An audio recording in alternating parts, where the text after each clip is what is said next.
নমস্কার। আমরা আগস্ট মাসের শ্রীকৃষ্ণের অন্তিম বাণী অর্থাৎ উদ্ধব গীতা এটি পাঠ করব।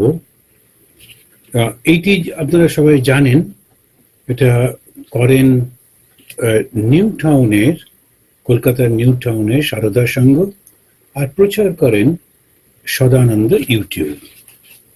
আসুন আমরা শ্রীকৃষ্ণের প্রণাম মন্ত্রটা বলে শুরু করি। কৃষ্ণায় বাসুদেবায় হরয়ে পরমাত্মনে প্রণতক্লেশনাশায় গোবিন্দায় নমো নমঃ। হে কৃষ্ণ করুণা সিন্ধু দীনবন্ধু জগৎপতে গোপীশ গোপিকা কান্ত রাধাকান্ত নমস্তুতে। আমরা এই যে উদ্ধব গীতাটা পড়ছি, ভগবান শ্রীকৃষ্ণ উদ্ধব যা যা জানতে চাইছেন তিনি খুব সুন্দর করে, খুব বিস্তারিত ভাবে সবগুলো বলে দিচ্ছেন। তো এর আগে আমরা পড়েছি আগের মাসে, এই জুলাই মাসে, যে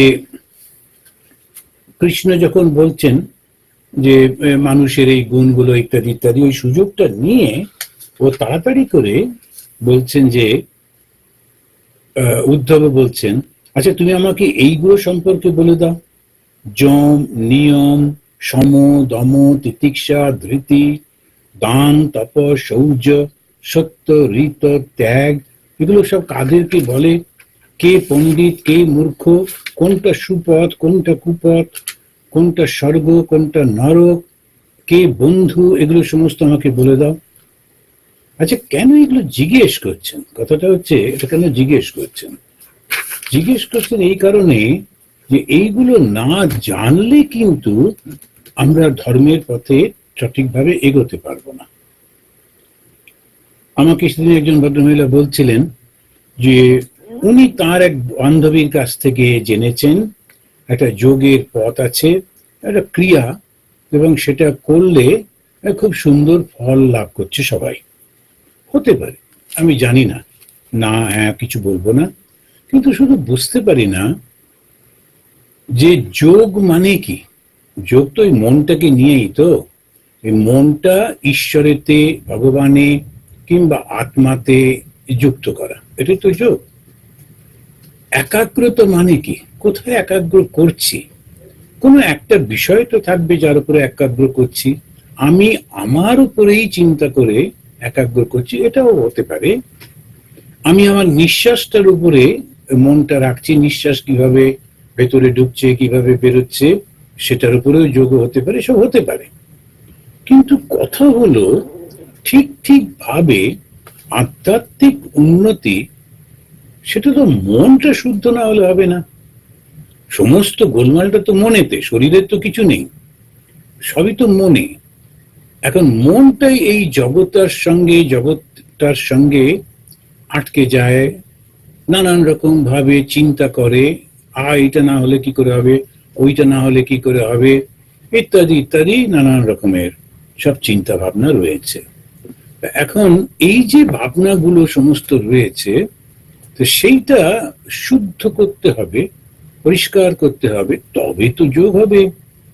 একটা পদ্ধতি শিখে নিলাম, শর্টকাটে কি হয় জানা নেই, তো অনেকেই করেন, এদেশে তো খুবই করেন, সবকিছুই শর্টকাটে, মন টন নিয়ে সব নিয়ে কে করবে, তো সম দম এনা তেনা ওসব কে অত যাবে। আচ্ছা এমনি করে বসো, এমনি করে নাকটা ধরো, এমনি করে এটা করো, এইসব করো, ব্যাস একটা কিছু হলো। তো এই যে ভাবটা পরিষ্কার পরিষ্কার করে ভগবান বলছেন, একদম পুরো চ্যাপ্টার অধ্যায়টাতেই তিনি বলে যাচ্ছেন, এই প্রত্যেকটি ছোট্ট ছোট্ট যে বিষয়গুলো রয়েছে তার সংজ্ঞাটা দিচ্ছেন। আচ্ছা, এই সংজ্ঞা কিন্তু বেদান্তেও আছে, সম দম এগুলো সব বেদান্ত আছে, যোগশাস্ত্রে আছে, কিন্তু এখানে ভাগবত একটু অন্যরকম ভাবে সব বলছেন। তা যখন ওই উদ্ধব প্রশ্ন করছিলেন তার উত্তরে ভগবান বলছেন যমাটা কি। যমা তখন বলছেন অহিংসা, সত্য, অস্তেয়, অনাসক্তি, অসৎকর্মে লজ্জা বা হ্রি, অপরিগ্রহ, অসঞ্চয়, সঞ্চয় না করা, শাস্ত্রে বিশ্বাস, ব্রহ্মচর্য, মৌন, স্থৈর্য, স্থৈর্য মানে স্থিরতা, সমা এবং নির্ভয়, এগুলো সব হচ্ছে যমা, 12টা।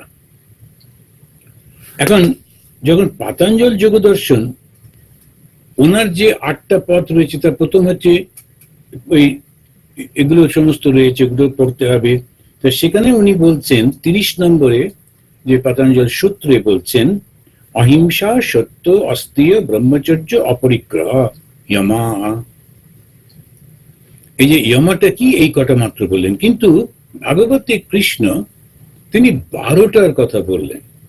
প্রথমেই হচ্ছে অহিংসা। এই অহিংসা মানে কি, এটা নিয়ে নানান কনফিউশন আছে, মানুষ নানান রকম ভাবে ব্যাখ্যা করে।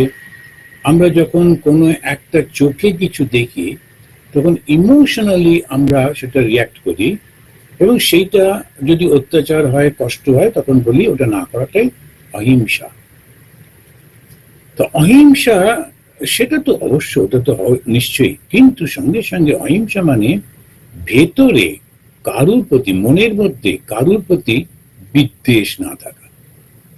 কারুর প্রতি বিদ্বেষ থাকবে না, খাওয়াটা ছেড়ে দিন, কারুর প্রতি বিদ্বেষ থাকবে না। ওই হচ্ছে প্রথম শব্দ অহিংসা।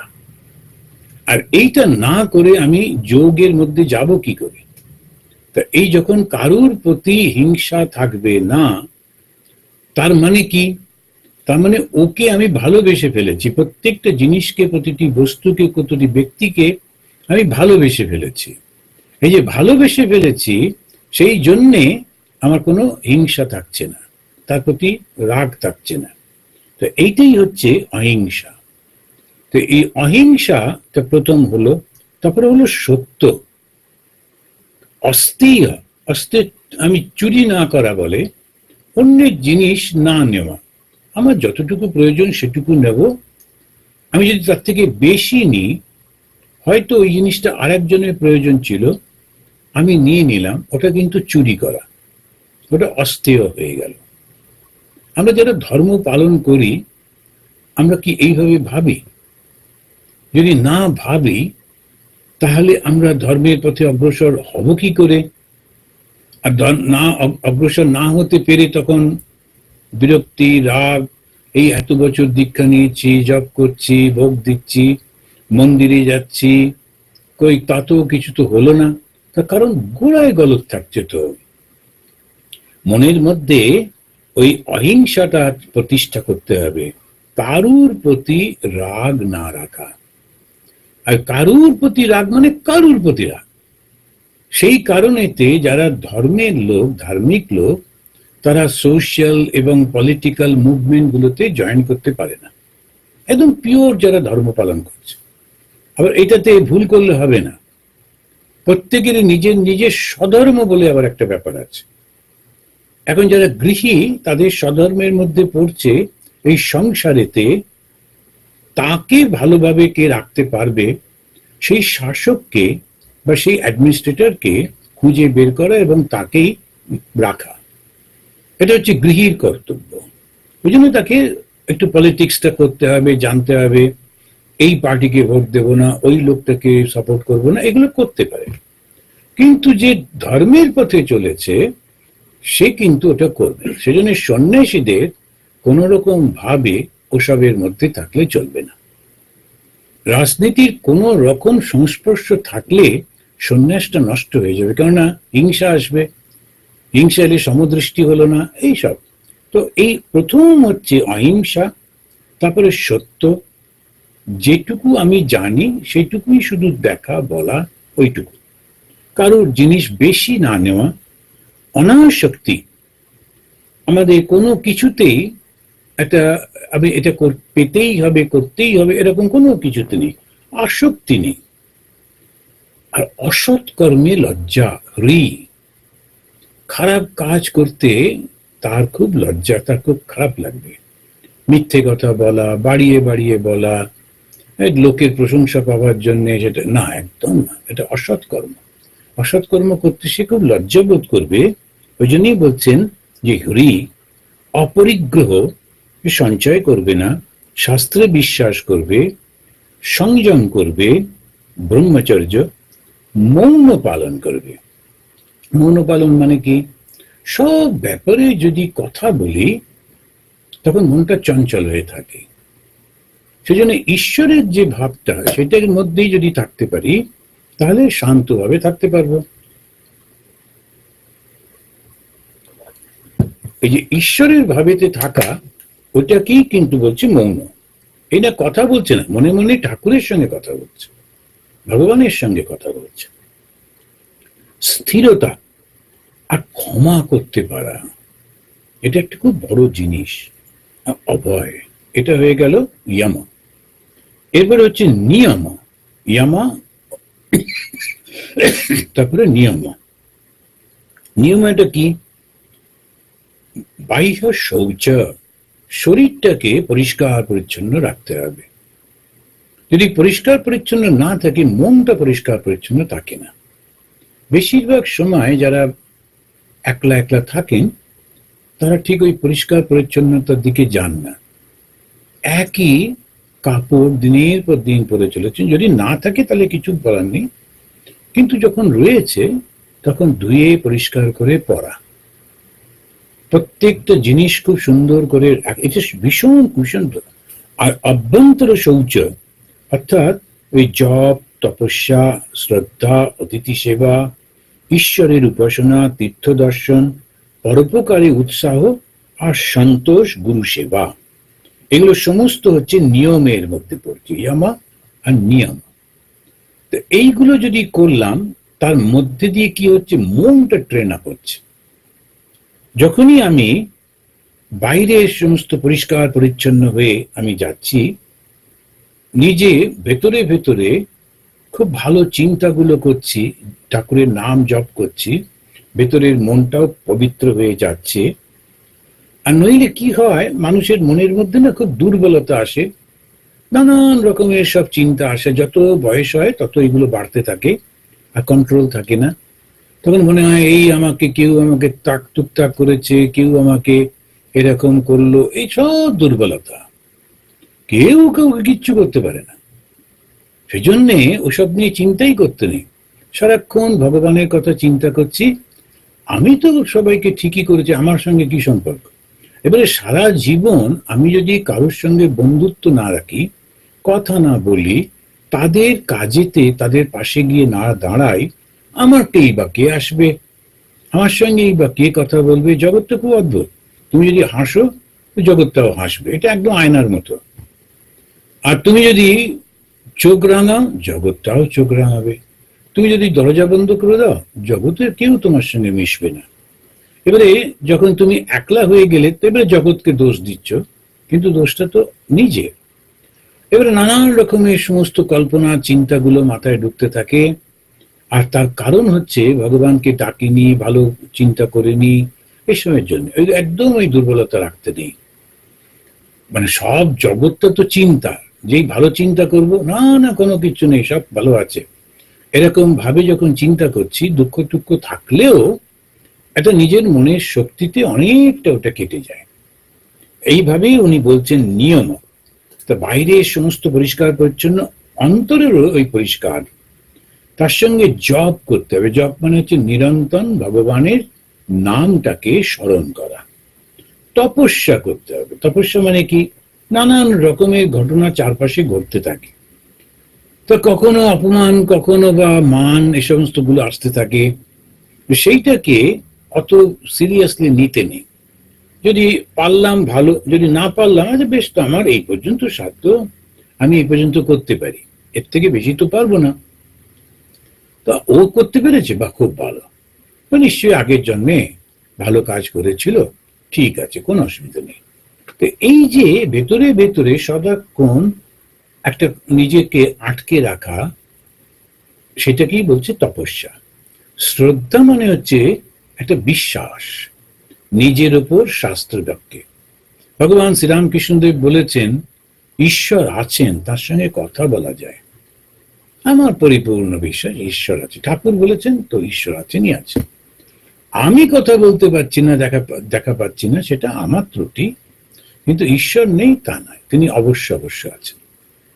এখন এই একটা বিশ্বাসে এরপরেতে মনে হবে যেন বেশ সুন্দর কেউ একজন রয়েছেন, তাকে তার গায়ে হেলান দিয়ে বসে একটু বলা যেতে পারে যে আমি না আর পারছি না, বড় কষ্ট হচ্ছে, আমার যতটুকু সাধ্য যতটুকু ক্ষমতা সব তো করছি, এবারে তুমি একটু দেখে দাও।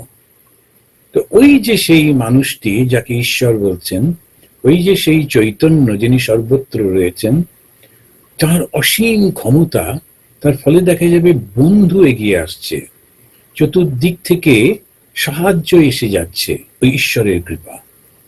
তখন মনে হয় আমার এর সঙ্গে যোগাযোগ ছিল, আমার এই ছিল, আমি কায়দা করে করেছি, সব নয়। ওই যে লোকটা এলো, ওই যে লোকটা সাহায্য করলো, ওই সমস্ত ঈশ্বরের কৃপাতে হয়। তো ঈশ্বরের উপর বিশ্বাসটা হারাতে নেই, নিজের উপরও বিশ্বাস হারাতে নেই। আচ্ছা, আমি চেষ্টা করে দেখি না যতদূর পারি এরকম অতিথি সেবা একটা খুব বড় জিনিস, সেটা আমাদের এই ভারতবর্ষে স্বামীজি বলছেন ব্রিটিশরা আসার আগে আমাদের দেশের কোনো লোক না খেয়ে মারা যায়নি। এখন দরিদ্র হয়তো ছিল, গরিব হয়তো হয়েছিল, কিন্তু এই নানান রকমের সব রাজনৈতিক কারণে দরিদ্র হয়ে গেছিল। আচ্ছা, সে তারপরে কিন্তু যখন কারোর দরজায় গিয়ে দাঁড়াতো, ব্রাহ্মণরা ইচ্ছা করে দরিদ্র থাকতো, ওরা টাকা পয়সা রোজগার করতে চাইতো না, যেটুকু আমার দরকার সেটুকু পেলেই যথেষ্ট, এরকম ভাবে দরিদ্র। কিন্তু কারোর বাড়ির দরজায় গিয়ে দাঁড়িয়ে আমি অতিথি এসেছি, আমাকে আজকে খেতে দাও, থাকতে দাও, লোকে দেবে না, এটা কখনো হবে না। যে সচ্ছল গৃহস্থ যারা থাকতো তাদের একটা ঘরই থাকতো, অতিথিদের ঘর, কেউ এলে সে যেখানে থাকতে পারত। বাড়ির কর্তারা তারা খেতে বসবার আগে দেখতেন কেউ কি আছে অভুক্ত, ডেকে নিয়ে এসে অচেনা অজানা এসে খাইয়ে দিতেন। এখন এইরকম যে অতিথি পরায়ণতা, কেন? ওর মধ্যেও তো ঈশ্বর রয়েছে, ওই ভাবেতে যদি করা যায়। আর ঈশ্বরের উপাসনা করা, যখন উপাসনার কথা বলা হচ্ছে তখন কিন্তু নিজের বসে ধ্যান করা, প্রার্থনা করা, তার জন্য ফুলের মালা গাঁথা, তার জন্য খাবার, এটা হচ্ছে ঈশ্বরের জন্য করা।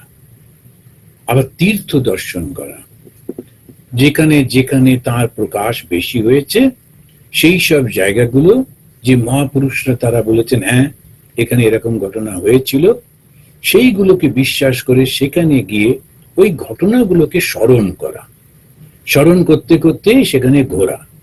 যেমন বেলুর মঠ দর্শনে আমরা যাই, বেশিরভাগই আমরা মন্দিরে যাই, মন্দিরের মধ্যে ঠাকুরকে দেখি, তারপরে বলি বাহ খুব ভালো লেগেছে, এ কি গঙ্গাটায় ভর্তি জল ছিল, আর কি সুন্দর, দূরে দেখলাম সাধুরা সব যাচ্ছেন, খুব সুন্দর একটা দৃশ্য হলো, কিন্তু তীর্থ দর্শন হলো না। তো তীর্থ দর্শনটা কিরকম? ওই যাবার আগে বেলুর মঠ সম্পর্কে একটু পড়ে নিতে হবে, জেনে নিতে হবে। ওই মাঠটা, ওই মাঠেতেই শ্রী শ্রী মা তিনি এসেছেন, তারপরে তার শরীর চলে যাওয়ার পর তার সেই দেহ ওইখানেতেই রাখা আছে। স্বামী বিবেকানন্দ ওখানে পাইচারি করতেন, বেড়াতেন, ঘুরতেন। স্বামী ব্রহ্মানন্দ ওখানে বসে ওই মানে মাছ ধরার ছলে ধ্যান করতেন। ঢুকে যখন আমাদের মন্দিরের ঠিক উল্টো দিকে একটা ছোট্ট পুকুর ছিল, ওই পুকুরটা আমিও দেখেছি, আমাদের সময়ও ছিল, তারপরে ওটা ভরিয়ে দেয় জায়গা দরকার বলে। তো এই সমস্ত গুলো যখন স্মরণ করতে করতে ঘুরবেন, তখনই আপনার ঠিক ঠিক ওই জায়গাটা উপলব্ধি হবে। তখন সেই জন্য তীর্থের আশীর্বাদ পেতে গেলে তীর্থ সম্পর্কে জেনে নিতে হয়। দক্ষিণেশ্বরে যাচ্ছেন, ঠাকুর ওই ঘরটা থেকে মা কালীর মন্দিরের দিকে ছুটে ছুটে যাচ্ছেন, মা কালীর সঙ্গে কথা বলছেন, গল্প করছেন, ওই ঘরের মধ্যে কত কথা হচ্ছে। তো একটা কোনায় বসে বসে সিনেমার মতো চোখ বুজে ওই দৃশ্যগুলো দেখা, ওই যে সেই পাথরগুলো, লাল লাল পাথর, ওর উপরেই বোধহয় ঠাকুর হেঁটেছেন, মা এসেছেন, কত সাধু মহাপুরুষ এসেছেন, এই তো তীর্থ দর্শন। এই তীর্থ দর্শন হলে তখনই মনটা পরিষ্কার হয়। আর পরের উপকারিতে উৎসাহ, যখন কাউকে উপকার করছি তখন তা থেকে উৎসাহ নেওয়া, আচ্ছা একদম জাগে জাগে এসে গেছে যখন সামনে এত দিয়ে দিলাম, এরকম না। আচ্ছা এটাতে যদি ওর উপকার হয় আমি দেখি, তখন খুব তাড়াতাড়ি করে গিয়ে, আর সন্তোষ মানে ভেতরে ভেতরে খুব শান্তি প্রশান্তি যেটা আছে তাতেই আমি খুশি। এইগুলোই হচ্ছে। আর গুরু সেবা বলতে, গুরু সেবা বলতে এই আগেকার দিনে সমস্ত গুরুরা ছিলেন, বিশেষ করে যারা ওই পরিবারের একটা গুরু থাকতেন, তারা ওই যেতেন শিষ্যদের বাড়িতে, তখন তাদেরকে রান্না করতো, খাওয়াতো, তাকে সব সেবা টেবা করতো। ওটা একটা। আর গুরু সেবা মানে গুরুর যে কথাগুলো উপদেশগুলো সেইগুলোকে ঠিক ঠিক পালন করা, তাহলেই হলো, এবং খুব সেবা হয়। এবার আমরা যখন দেখছি যে পাতঞ্জলি, সে বলছে ইয়ামাটা কি, অহিংসা, সত্য, অস্থেয়, ব্রহ্মচর্য, অপরিগ্রহ। আর নিয়ম কি, শৌচ, সন্তোষ, তপ, শ্রদ্ধা, ঈশ্বর প্রণিধানানি। এগুলো হচ্ছে পাতঞ্জল যোগ দর্শন থেকে পাওয়া। আমি জাস্ট একটু এটা বললাম এই কারণে, মোটামুটি অনেকগুলো কমন, কিন্তু ওরা অন্যভাবে বলে যোগের, আর এরা একটু অন্য করে বলে। এরপরে বলছেন সম, দম, তিতিক্ষা, ধৃতি কাকে বলে? যে বুদ্ধিটা ভগবানে স্থির হয়ে রয়েছে তাকে বলছে সম। মত নিষ্ঠা বুদ্ধি, আমাকে আমাকে মানে ঈশ্বরেতে, ভগবানে যে একদম বুদ্ধিটা স্থির হয়ে রয়েছে সেইটা হচ্ছে সম। দম কি, পঞ্চ যে ইন্দ্রিয় রয়েছে, চক্ষু, কর্ণ, নাসিকা, জিহ্বা, ত্বক, এইগুলোকে সংযম করা। তিতিক্ষা কি, সৎ কর্ম করতে গেলে নানান রকম কষ্ট উপস্থিত হয়।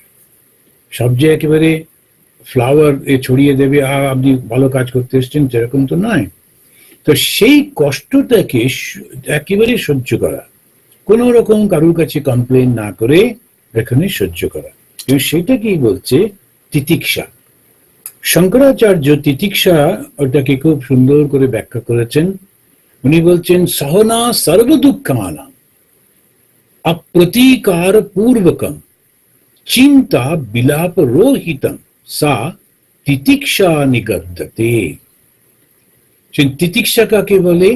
তিতিক্ষা হচ্ছে যে সমস্ত দুঃখটাকে সহ্য করা। আর কিরকম ভাবে সহ্য করা? চিন্তাও নেই, বিলাপও নেই, সবার কাছে গিয়ে গিয়ে কেঁদে বেড়াচ্ছি, দেখো না আমাকে না এরম করেছে, আমাকে না এরম করেছে। তো ওইটা তিতিক্ষা হলো না। না, আমি কোনো অ্যাকশন নিইনি, কিন্তু সবার কাছে কেঁদে কেঁদে বলা এবং তাদের সিম্প্যাথি ড্র করা, এটাতেও তিতিক্ষা হলো না। ভুলেই যেতে হবে যে কেউ আমাকে কখনো দুঃখ দিয়েছে, ওইটাই হচ্ছে তিতিক্ষা। আর ধৃতি, এখানেতে ভাগবতে ধৃতি বলতে গিয়ে বলছেন জিহ্বা আর জনন্দ্রিয়, এই দুটোকে সংযম করা, এটাকেই বলছে ধৃতি। ভগবান শ্রীরামকৃষ্ণদেব এর একটা উদাহরণ দিয়েছেন যে যদি আমরা, কামটা হচ্ছে প্রবল শক্তি, এই কামের জন্যই তো এত গোলমাল, এই কামটাকে যদি সংযত করতে পারি, আর সেটা সংযম করলে আবার জিহ্বা, এটাও কিন্তু ঠিক ওর মতোই নানান কথা বলতে থাকে। কথা পরে তো আবার একটা কথা আসে, কিছু একটা বলে ফেললাম, তার বদলে আর একটা উত্তর এলো, তখন তার ভেতরে নানা রকম রিয়াকশন, তার বদলে আমি আবার একটা কিছু বললাম। তো এই যে সমস্তগুলো চলতে থাকে, তখন সেইটাতে কার কষ্ট হয়? নিজেরই কষ্ট হয়। আমার যে লক্ষ্য ভগবানের দিকে যাব, সৎপথে যাব, সে থেকে আমি দূরে চলে যাই। তো সেই জন্যই উনি বলছেন, এবারে বলছেন দান। দান কাকে বলে?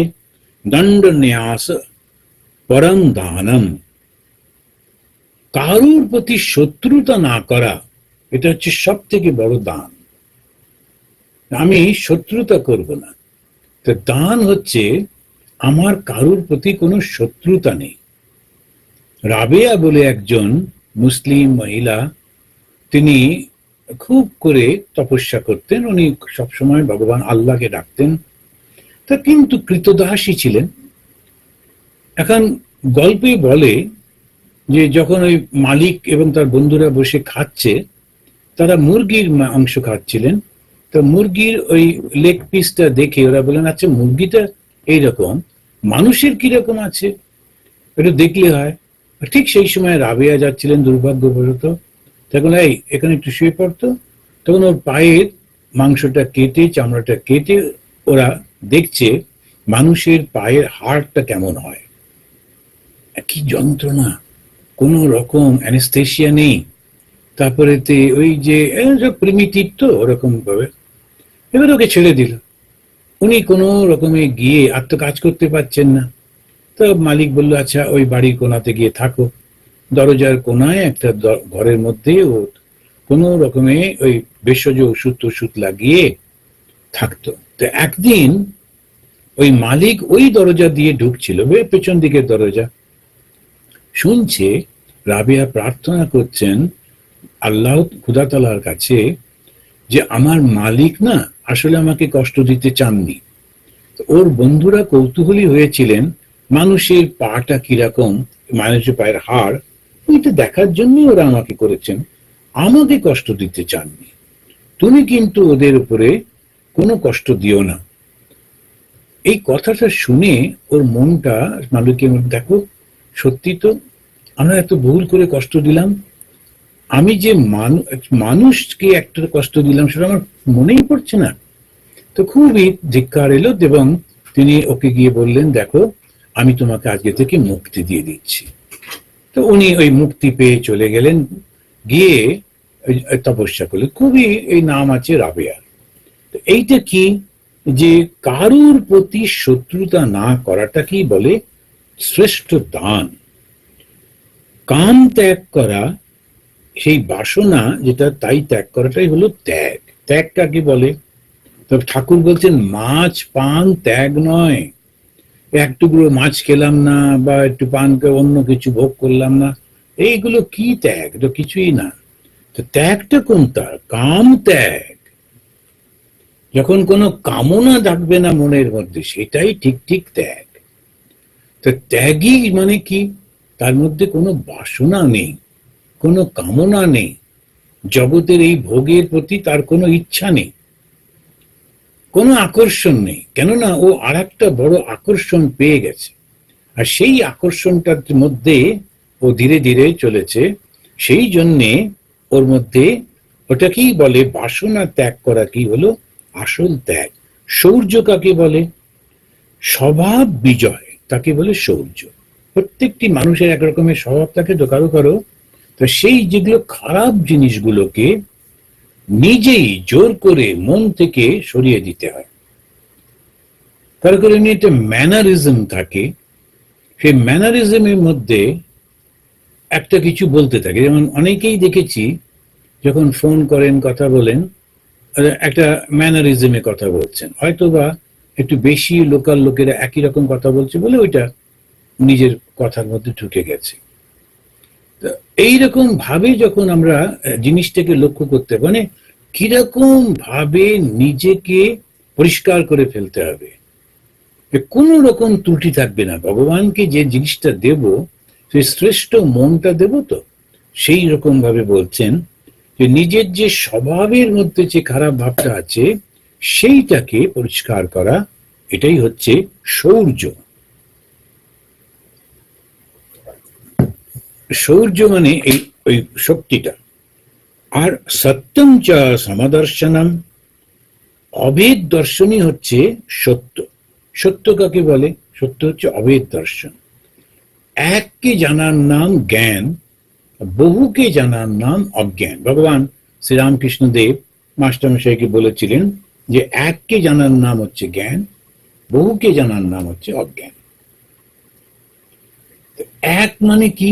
সর্বত্র সেই চৈতন্য রয়েছেন, কিংবা সর্বত্র আমার ভগবান রয়েছেন। এই যে জানা, এই যে কথাটা বলা, এটাই হচ্ছে সত্য। ঋত কাকে বলে? প্রিয় সত্য বাক্যকে বলে ঋত। সুনৃতা বাণী ঋতম, প্রিয় ও সত্য বাক্য। শুধু সত্য বাক্য বললে হয়তো মানুষটার কষ্ট হবে, তার সঙ্গে সুন্দর করে গুছিয়ে যাতে তার কষ্ট না হয় সেই রকম যে কথাটা বলা হয় তাকে বলা হয় ঋত। কর্মফলে অনাসক্তি হচ্ছে শৌচ, সন্ন্যাস গ্রহণী হলো ত্যাগ। ত্যাগ মানে কি? সন্ন্যাস। সন্ন্যাস শব্দটার অর্থ হলো সম্যক ন্যাস, সন্ন্যাস। ন্যাস শব্দের অর্থ হচ্ছে ত্যাগ। সম্যক সম্পূর্ণভাবে, সম্পূর্ণভাবে মানে কি? কোনো বাসনা নেই। সেটা কিভাবে সম্ভব? যখন অহংকার থাকে না।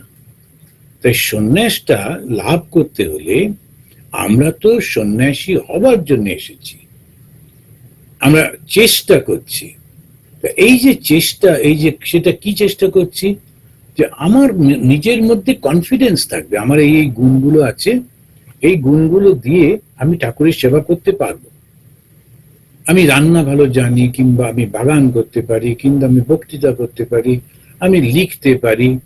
তো সেইগুলো সুযোগ পেলে ওই জ্ঞান শক্তিটাকে দিয়ে আমি ঠাকুরের সেবা করব, ঠাকুরের ভাবটা মানুষের কাছে পৌঁছে দেব, আমার নিজের জন্য না। এইরকম ভাবে যদি করা যায় তখনই হচ্ছে, সেইটি হচ্ছে। আর যখন এই শৌচ হলো, কর্ম করছি কিন্তু কর্ম ফলে কোনো আসক্তি নেই। আর সন্ন্যাস হলো সেই ত্যাগ। ধর্ম ইষ্টম ধনম নৃণাম, ধর্মই হলো মানুষের ঐশ্বর্য বা ধন। দেখুন, ধন কাকে বলে, ঐশ্বর্য কাকে বলে? তখন হচ্ছে ধর্ম। ধর্ম রক্ষতি রক্ষকঃ, ধর্ম মানুষটাকে রক্ষা করে। তো এই ধর্মটা কি? যেটা আমার কর্তব্য কর্ম, সেইটা যখন আমি করছি সেটা হলো ধর্ম। তো সেই কারণে ধর্ম ইষ্টম ধনম নৃণাম, ধর্মই মানুষের ঐশ্বর্য। এই যে কথাগুলো বলছেন, এই কথাগুলোর মধ্যে আমরা ধর্ম পালন করছি, এই ধর্মের পথে চলেছি, আমরা সব ধার্মিক লোক, এই যে কথাগুলো বলা হয়, তা এই ধর্মটার অর্থটা কি? যে মানুষের যে নিজের যে ঐশ্বর্য, সেটা হলো তার নিজের ধর্মটা। আর ধর্ম মানে কি?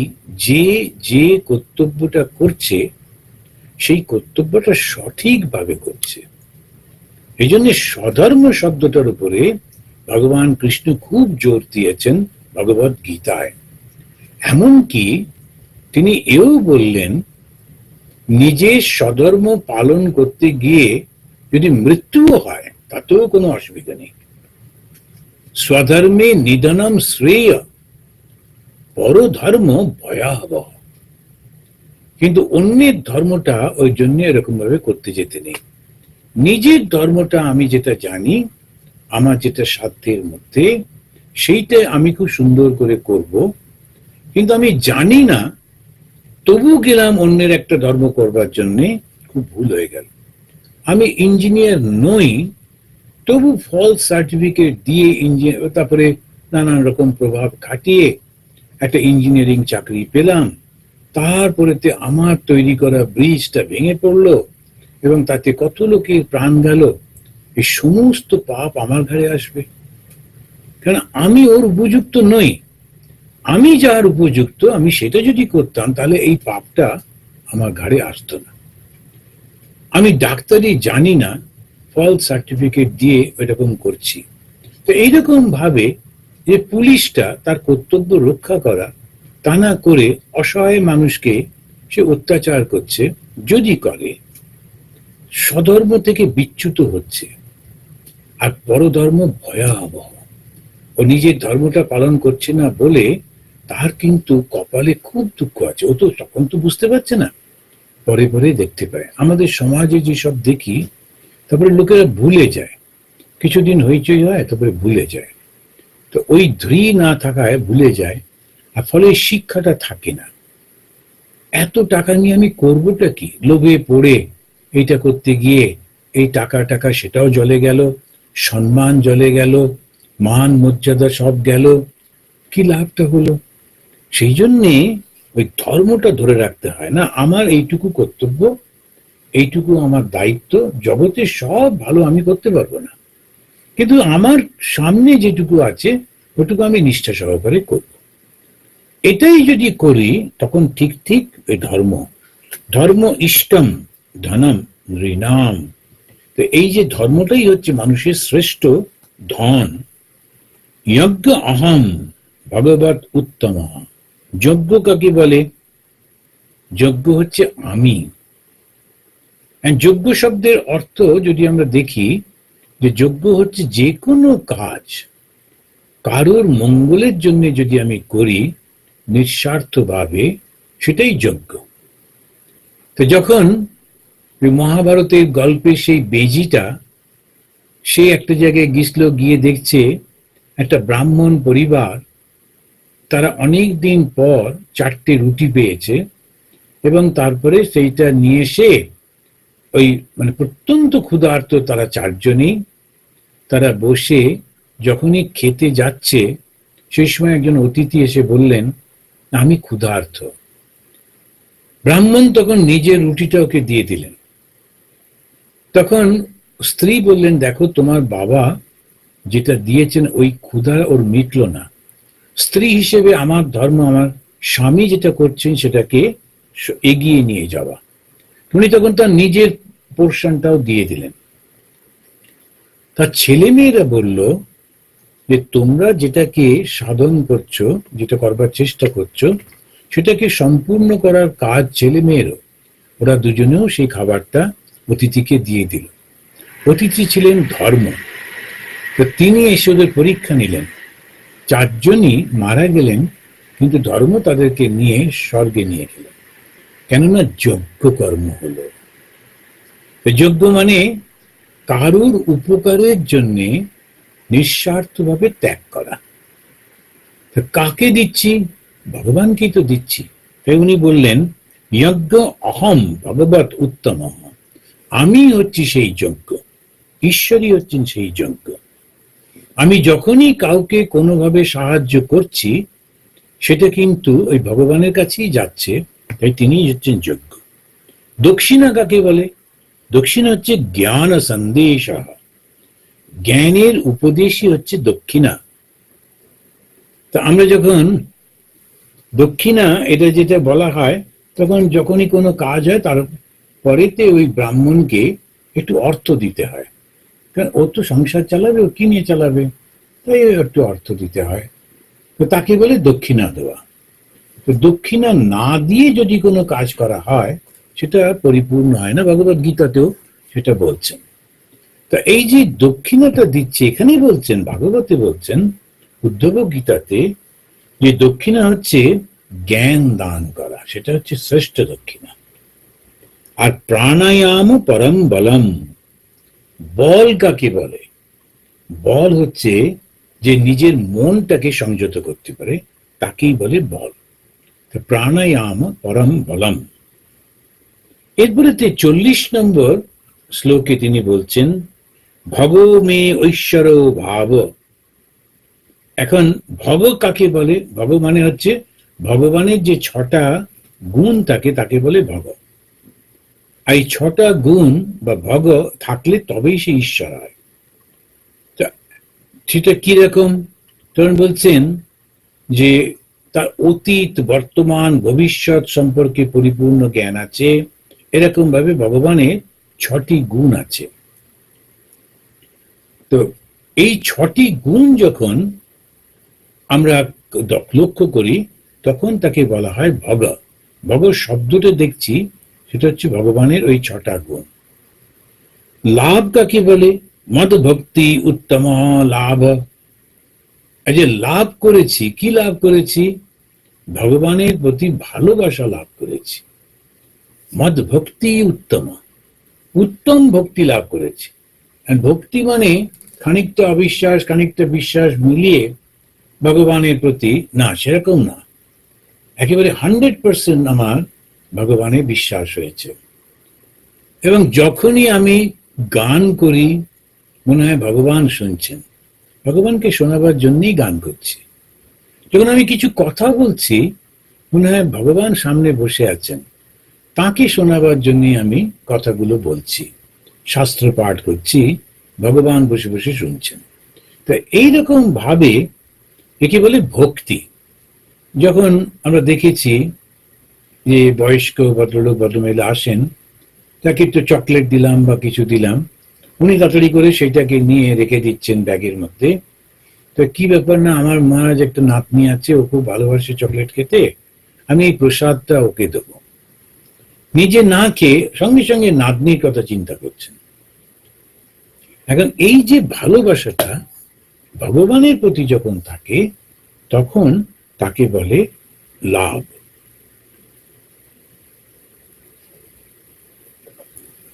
এই লাভ হয়েছে, অর্থাৎ ভগবানের প্রতি ভালোবাসা লাভ হয়েছে। বিদ্যা কাকে বলে?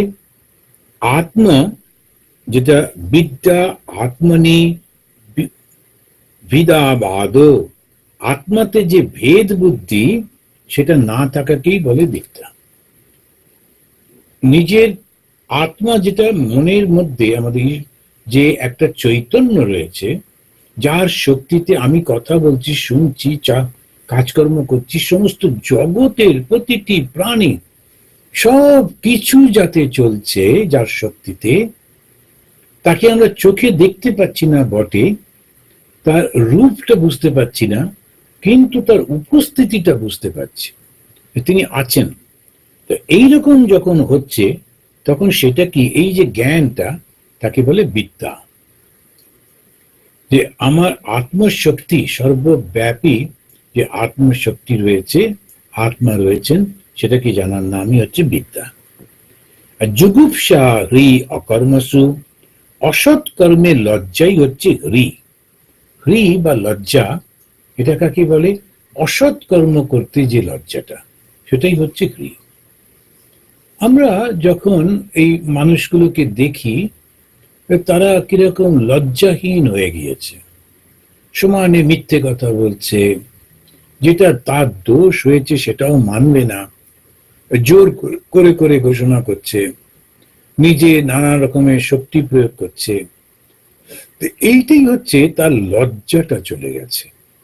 এই লজ্জাটা চলে গেছে বলে জুগুপ্সা রি অকর্মসু, অসৎ কর্মে, অকর্মসু, অসৎ কর্মে জুগুপ্সা। জুগুপ্সা মানে হচ্ছে লজ্জা, ওটাই হচ্ছে হ্রি। এই আমরা কথা হচ্ছিল যে আমাদের যে ধ্যান বা ঈশ্বর লাভের জন্য, তো যখন আমরা এটা কোন চেষ্টা করছি, তার প্রিপারেশনটা হচ্ছে এইগুলো। এর একটাও কিছু না করে জাস্ট একটু সুন্দর করে ধোয়া কাপড় টাপড় পরে সন্ধেবেলায় বসলাম, আর আমার একেবারে নির্বিকল্প সমাধি হলো, এগুলো যারা বলেন, বিশ্বাস করতে ইচ্ছা হয় না, কেননা শাস্ত্রের সঙ্গে মিলছে না।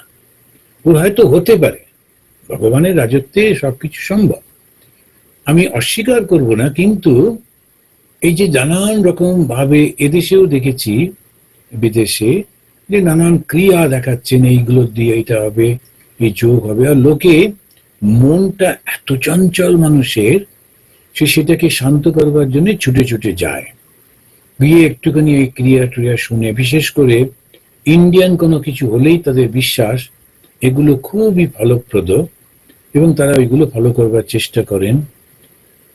খানিকটা ঠকানো হয় তাদেরকে, ওরা যে বুঝতে পারে না বলে, যখন ওরা বোঝে আবার ছেড়ে চলে যায়।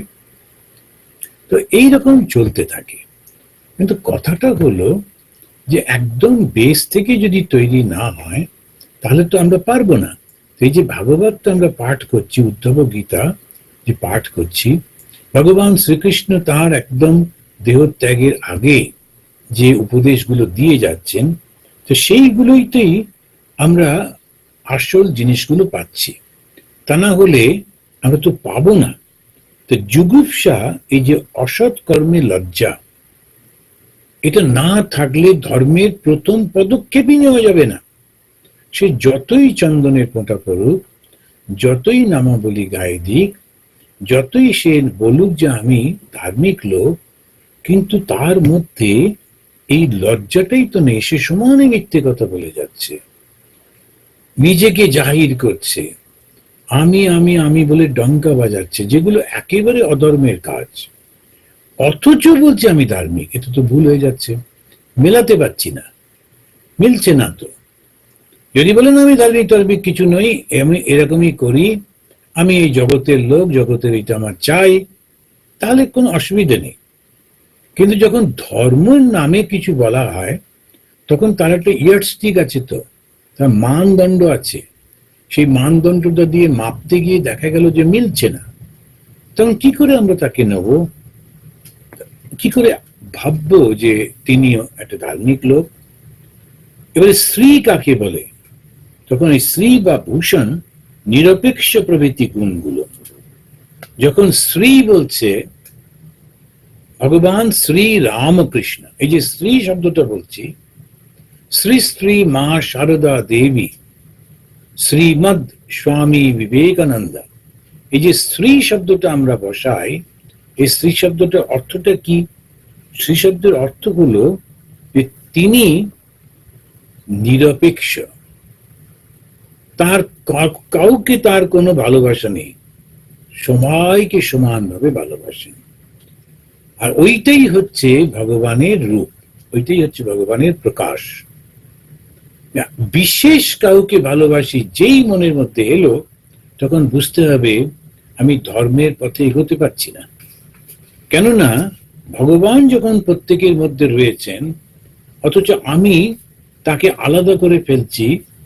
যে ধার্মিক লোকের কথা বলা হচ্ছে, যে রাজনীতিতে, সমাজে সেটা করতে হবে, যিনি দেশ রক্ষা করছেন তাকে তো এরকম ভাবে ভাবলে হবে না। কিন্তু যিনি ধর্মের পথে রয়েছেন, তার পক্ষে এই কথাটা খুব বারবার করে ভাবতে হবে যে না, এরকম তো নয়। নিরপেক্ষতা না থাকলে তার ভূষণ হলো না। আমরা যে পোশাক টোশাক পরি ইত্যাদি ইত্যাদি নানা রকম, কিন্তু আমাদের ভেতরে কোনো গুণ নেই, ওই পোশাকটার কি মূল্য? কোনো মূল্য নেই। সেজন্য মানুষটাই হচ্ছে আসল। মানুষের মধ্যে তার মনটা, আবার মনের মধ্যে তার চিন্তা ভাবনা গুলোই হচ্ছে সব থেকে দামি জিনিস। তা ভূষণ হচ্ছে, শ্রী হচ্ছে নিরপেক্ষ, এই প্রভৃতি গুণগুলো যা থাকে। সুখ কাকে বলে? মনে সুখ বা দুঃখের ভাব নেই, এই যে মানসিক অবস্থা, তাকে বলে সুখ। সুখেরও ভাব নেই, দুঃখেরও ভাব নেই। এখন ওই যে অবস্থাটা, তাকে বলছে সুখ। এই সুখটাকে যদি আমরা ডিফাইন করতে যাই, আমাদের আগামী মাসে সেকেন্ড স্যাটারডে আমাদের হোম অফ হারমোনিতে এই সুখ বা আনন্দ নিয়ে একটু বক্তৃতা আছে। সেটা হচ্ছে, আমি বলবো হোয়াট ইজ হ্যাপিনেস। এন্ড সুখটা কাকে বলে? এই সুখটা হচ্ছে যখন মনের মধ্যে, এই ভাগবতের অনুযায়ী একেবারে কোনো কিছু নেই, সুখের নেই, দুঃখেরও কোনো ভাব নেই। দুঃখ কাকে বলে? কাম বা ইন্দ্রিয় ভোগের ইচ্ছাই হচ্ছে দুঃখ।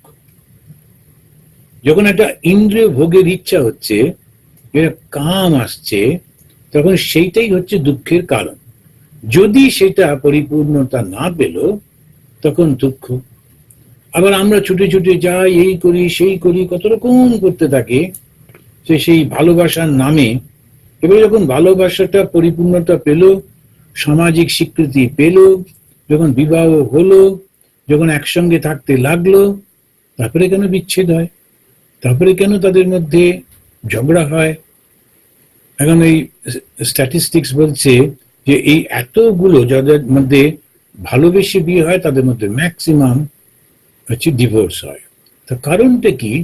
একটা ইমাজিনেশনের মধ্যে ছিলাম, এইরকম এইরকম, এই সমস্ত ওই সিনেমা টিনেমা দেখে, বই টই এসব নাটক টাটক পড়ে একটা ইমাজিনেশনের মধ্যে। এবার যে বাস্তবে গেলাম, মিলছে না ওর সঙ্গে ওরকম ভাবে, অথচ ওটাই বাস্তব, সবার জীবনে ওইটাই হচ্ছে।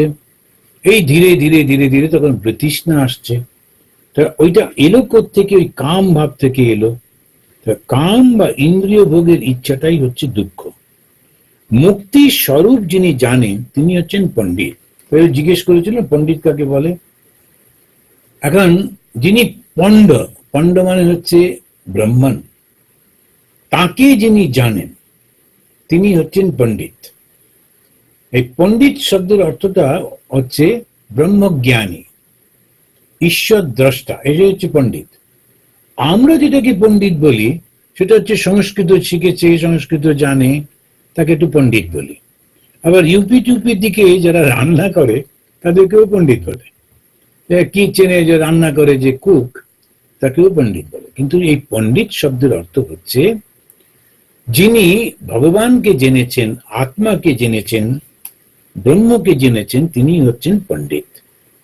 তো মুক্তি বা স্বরূপ যিনি জানেন তিনি হচ্ছেন পণ্ডিত। মূর্খ কাকে বলে? দেহকে যে আমি মনে করে সেটা হচ্ছে মূর্খ। তো এই দেহকে আমি বোধ করছে, আর তার মনে হচ্ছে এই দেহ ছাড়া আর কিছু নেই। দেহকে আমি বোধ করা আমরা সবাই করি, এছাড়া বেঁচে আছি কি করে?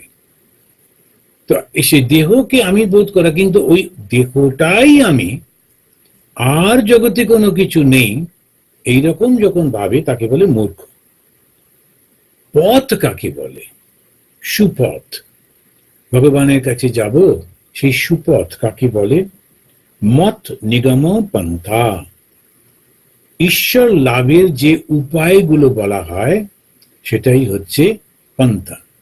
আমরা এর পরবর্তী কালে যেটা পড়ব তখন দেখা যাবে ভগবান শ্রীকৃষ্ণ তিনি 3টে পথের কথা বলে দিচ্ছেন আমাদের। পরবর্তীকালে এটা আমরা পরের মাসেতে পড়ব। তো এই তিনি বলছেন যে আমাকে জানার যে ইচ্ছা সেটাই হচ্ছে পন্থা, মত নিগম পন্থা। কুপথ কাকে বলে? যে পথে গেলে চিত্ত বিক্ষেপ হয়। চিত্ত মানে হচ্ছে মন, বিক্ষেপ মানে সে লাফিয়ে লাফিয়ে বেড়াচ্ছে, ছুটে ছুটে যাচ্ছে, চঞ্চল হয়ে গেছে, সেটাকে বলে কুপথ। দেখবেন গানের মধ্যেও আছে সুপথে তেলিয়ে চলো, কুপথে, ইত্যাদি ইত্যাদি। তো এই যে সুপথ আর কুপথের মধ্যে পার্থক্যটা কি? একটা পথ মনকে ঈশ্বরের দিকে নিয়ে যায়, আর ঈশ্বরের প্রকাশটা হচ্ছে ভালোবাসার মধ্যে। সেই জন্যে যত ঈশ্বরের কাছে যায় তত তার মধ্যে ভালোবাসাটা প্রকাশিত হতে থাকে। ভালোবাসা তো আমাদের মধ্যে রয়েছে, নতুন করে তো আসছে না, কিন্তু ওইটা আরো বড় হয়ে যাচ্ছে, ব্রড হয়ে যাচ্ছে, এবং সবাইকে তার দোষ গুণ সব দেখে শুনেও সে ভালোবাসতে পারে।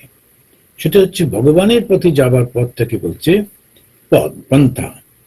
আর আর কুপথ হচ্ছে ঠিক উল্টোটা, চিত্তের বিক্ষেপ হয়, নানান রকমের সমস্ত চিন্তাগুলো মনকে বিক্ষিপ্ত করে জগতে নানান নাম যশের দিকে নিয়ে যায়, সেটাকেই বলে কুপথ। স্বর্গ কাকে বলে? স্বর্গ হচ্ছে যেখানে সত্যগুণের উদয় হয়, তাকেই বলে স্বর্গ। সত্যগুণের প্রকাশই হচ্ছে স্বর্গ। এবারেতে 19 অধ্যায়ের 43 নম্বর শ্লোকে তিনি বলছেন, স্বর্গ বলার পরেই বলছেন নরক। নরক কাকে বলে? যেখানে তমগুণ বৃদ্ধি পায় সেটা হচ্ছে নরক। তো সে একটা সুন্দর গল্প আছে যে একজন সাহিত্যিক, সে ভগবানকে নিয়ে ও খালি লিখত যে ভগবান যারা সব ভগবানকে খুব ভালো করে খেতে টেতে দেয়, ভগবান তাদের স্বর্গে নিয়ে যান, আর যারা দিতে পারে না, গরিব মানুষ, ওদেরকে নরকে ফেলে দেন। তো ভগবান বলেন তো মহা মুশকিল, না জেনে শুনে এরকম লিখছে। তবে একবার যোগাযোগ করা হলো, তবে বললেন তুমি এসে ঘুরে দেখে যাও কাকে স্বর্গ বলে কাকে নরক বলে। তো সাংবাদিক চললেন দেখতে। তো গিয়ে দেখছেন যে একটা জায়গায় সবাই খেতে বসেছে, খাবার সময় হয়ে গেছে, লম্বা টেবিলে সবাই বসেছে, সেটা হচ্ছে নরক। বলে আচ্ছা, নরকে এত সুন্দর ঝকঝক করছে টেবিল, খাবার টাবার, প্রত্যেকের হাতে একটা করে চামচ রয়েছে, কিন্তু অদ্ভুত হচ্ছে ওই চামচের যে হ্যান্ডেলটা সেটা একেবারে ওদের কোনোই থেকে বাঁধা, ওটা মোড়াতে পারছে না। এবারে যেই খাবার ঘন্টা পড়লো, সবাই খেতে হবে, ভালো ভালো খাবার রয়েছে, কিছুতেই মুখে নিতে পারছে না, কারণ তো হাতটা তো লম্বা করে বাঁধা। তখন সে মুখে দিতে পারছে না বলে সে খাবারটা ছেটাতে লাগলো, অন্য আর সামনে যে বসছিল তাকে ওই চামচ দিয়ে মারামারি শুরু করে দিল, ইত্যাদি ইত্যাদি। মুহূর্তের মধ্যে জায়গাটা বিভৎস হয়ে গেল। সাংবাদিক বললেন ওরে বাবা, এটা নরক, আমি বুঝে গেছি। স্বর্গ কোনটা?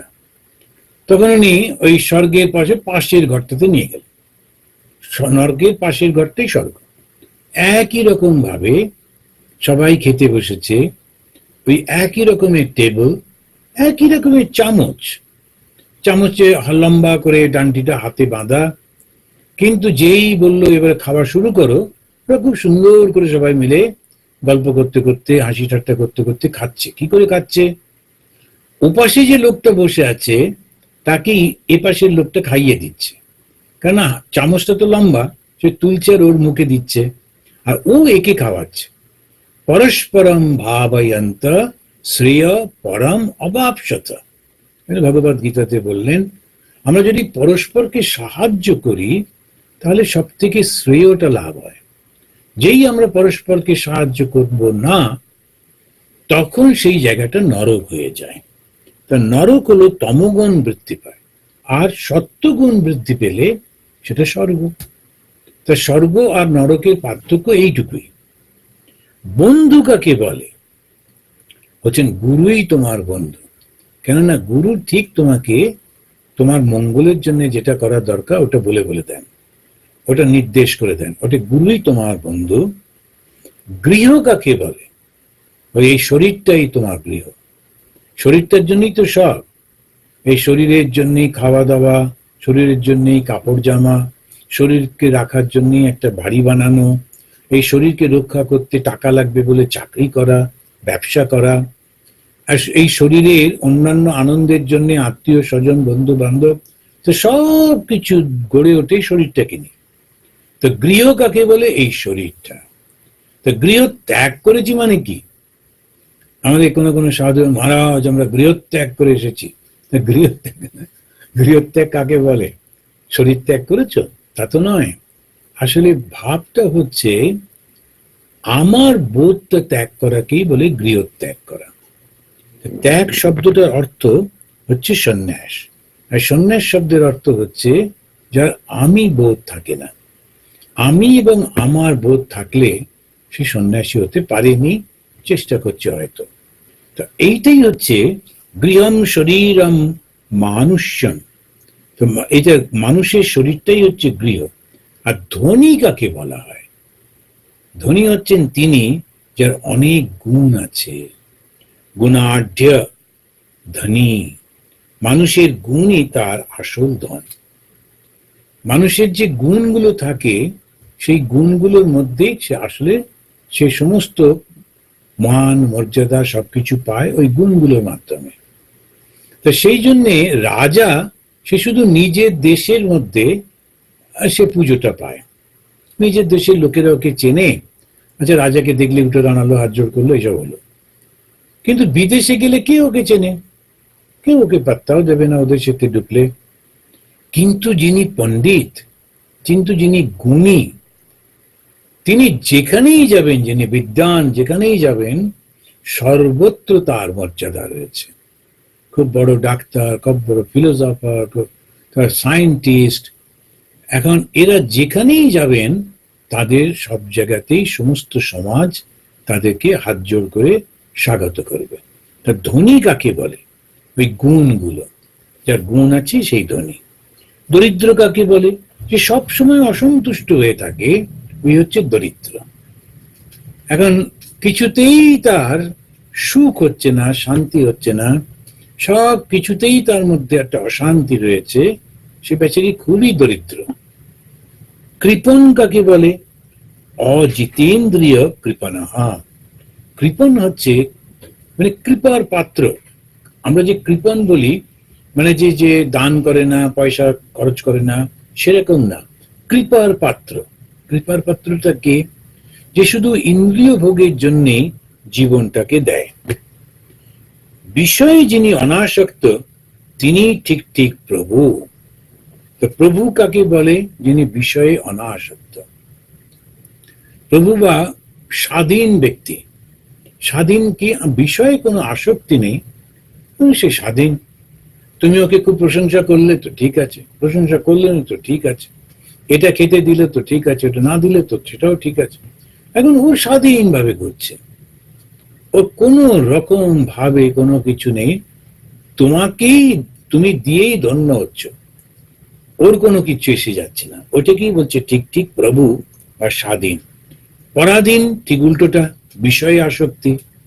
ওটা না পেলে এবারে কান্নাকাটি, চিন্তা ভাবনা, বিষয়ে আসক্তি থাকে। আর একেবারে এই অধ্যায়ের শেষ যে শ্লোক ৪৫ নম্বর শ্লোকে গিয়ে বলছেন দোষ কাকে বলে। দোষ হচ্ছে যখন আমি মানুষের মধ্যে ত্রুটি লক্ষ্য করি, সেটা হচ্ছে দোষ। আমাদের আঙুলটা সবসময় এরকম এরকম করে ঘুরতে থাকে, এই করেছে, সেই করেছে, সেই করেছে, কিছুতে নিজের দিকে করে না, কিছুতে নিজে বুঝতে পারে না আমার জন্যই তো গোলমালটা হলো, আমি তো এরকম ভাবে ঠিক মতো ব্যাপারটা করতে পারলাম না। তা এইটা দোষ দর্শন করা, প্রত্যেকের মধ্যে ওই খারাপ জিনিসগুলো দেখাটাই হচ্ছে দোষ। আর গুণ কাকে বলে? সমদর্শী হওয়াটাই হচ্ছে গুণ। যখন সে সমদর্শী, সে দোষও দেখে না, গুণও দেখে না, আত্মীয় দেখে না, স্বজন দেখে না, আবার বিদেশি দেখে না, স্বদেশী দেখে না, প্রত্যেকের মধ্যে যে সমানভাবে ওই গুণগুলোকে দেখতে পায়, সে হচ্ছে সমদর্শী। আপনাদের নিশ্চয়ই সেই মনে পড়ছে সমদর্শী শব্দটাতে, যে ওই মহিলা যিনি গান করতে এসেছিলেন, রাজা তাকে ডেকেছিলেন, ক্ষেত্রী রাজা। তা গান করতে যখন বসছেন স্বামীজি, মহিলাদের বা বাইজিদের না গান শুনবো না বলে উঠে চলে যাচ্ছিলেন, তখন ওই মহিলা গেয়েছিলেন সে বিখ্যাত গানটি, প্রভু মেরে অবগুণ চিতনাদর। অবগুণ, আমার দোষগুলোকে তুমি দেখো না, কেননা সমদর্শী হ্যায় নাম তিহার। তুমি যে সাধু, তুমি যে সন্ন্যাসী, তোমার যে সমদৃষ্টি, সেটাই তো তোমার আসল নাম, তোমার পরিচয়। তুমি কি করে আমার এই দোষগুলোকে দেখছো? চাহে তো পার করো, যদি সম্ভব হয় আমাকে আশীর্বাদ করো। স্বামীজি ফিরে এসে বসে গানটা শুনে ওটা একেবারে মুখস্থ করে ফেললেন, বহু জায়গায় গেয়েছেন। এই সমদর্শী হওয়াই হচ্ছে ঈশ্বর লাভ। সবার মধ্যে আমি ঈশ্বরকেই দেখছি, কারোর মধ্যে কোনো পার্থক্য নেই, সেটাই হচ্ছে সমদর্শিত্ব। তো যখন আমাদের উদ্ধব এই প্রশ্নগুলো করেছিলেন, পরপর একটা লিস্ট, ভগবান সমস্ত প্রত্যেকটি উত্তর দিলেন, জবাব দিলেন, দিয়ে বলেন দেখো তুমি যা যা জিজ্ঞেস করেছিলে সব আমি উত্তর দিয়ে দিলাম। এবারে উদ্ধব একটা নতুন প্রশ্ন করবেন, এবং সেই প্রশ্নটিতে ভগবান খুশি হয়ে তাকে ঈশ্বর লাভের পথের কথা বলবেন। আমরা পরের মাসে সেইটা তখন শুনব, পাঠ করব। আসুন এবারে 3 বার শান্তি বলে শেষ করি। ওম শান্তি শান্তি শান্তি। হরি ওম তৎসৎ।